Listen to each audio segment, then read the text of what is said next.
স্বপ্নের সিঁড়ি, আরিয়ানের অদম্য যাত্রা। দশম শ্রেণীর ছাত্র আরিয়ান জানালার পাশে বসে ধূসর আকাশের দিকে তাকিয়েছিল।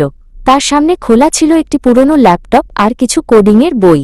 সে জানত যে পৃথিবী দ্রুত বদলে যাচ্ছে এবং প্রথাগত পড়ালেখার বাইরেও তাকে নতুন কিছু শিখতে হবে।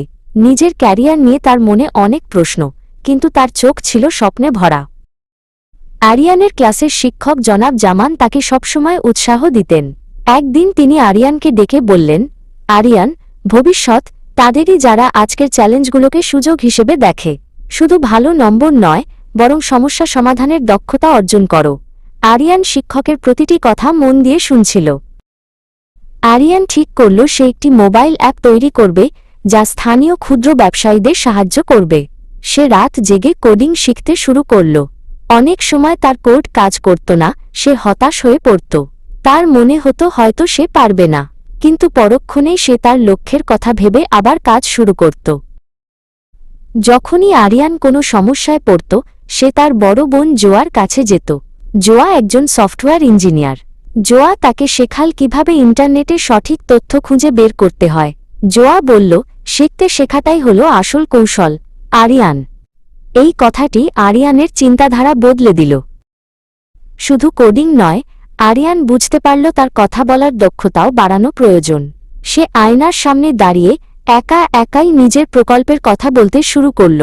সে ভাবল, যদি সে তার আইডিয়া মানুষের কাছে পৌঁছাতে না পারে, তবে তার এই পরিশ্রম সার্থক হবে না।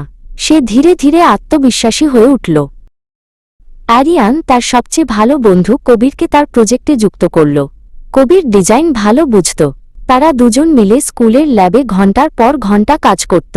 আরিয়ান কোডিং করত আর কবির ইউজার ইন্টারফেস তৈরি করত। তাদের এই মেলবন্ধন প্রজেক্টটিকে আরও পূর্ণতা দিল। অবশেষে জেলা পর্যায়ের একটি ইনোভেশন ফেয়ারে আরিয়ান তার অ্যাপটি নিয়ে গেল।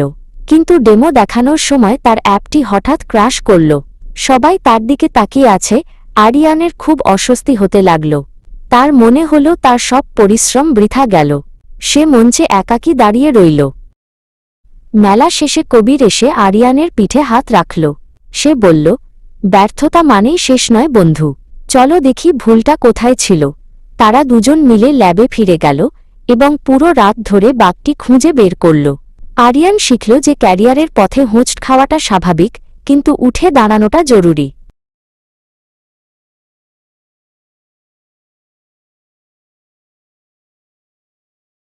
পরের বছর আরিয়ান আবারও প্রতিযোগিতায় অংশগ্রহণ করল।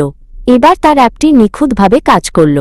জনাব জামান তাকে বিজয়ী ঘোষণা করার সময় হাততালি দিলেন। আরিয়ানের চোখে তখন সাফল্যের আনন্দ। সে বুঝল, ধৈর্য আর সঠিক পরিকল্পনা থাকলে যে কোনো বাধাই অতিক্রম করা সম্ভব।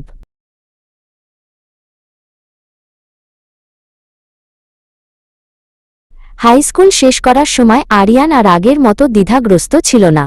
তার হাতে ছিল অর্জিত দক্ষতা আর মনে ছিল অসীম সাহস।